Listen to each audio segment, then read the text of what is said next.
আপনি বসে থাকলেন না না নয় ডাঙ্গি নয় ওই দিকে একটা করলাম শাশুয়া, হ্যাঁ যে শাশুড়ি জি তারপর একটা করলাম আপনি আমি 2-3টা মাহফিল করলাম ভাই শুরু থেকে শেষ পর্যন্ত বসে থেকে শুনলো ভাই বুঝলো না যে ওয়াজ কোরআনের হলো না বাইরের হলো আপনি ভালো মতো না শুনলে কোরআনের কথা বুঝবেন কি আগে পরিপূর্ণ ভাবে শুনতে হবে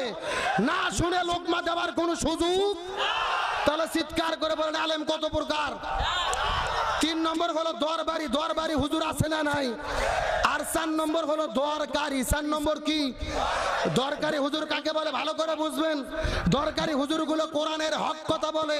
কোরআনের সত্য কথা বলে জালেমের জুলুমের ভয় করে না প্রয়োজনে জীবনের সর্বোচ্চ বিলিয়ে দেয় তারপরেও বাতিলের কাছে মাথা নত করে না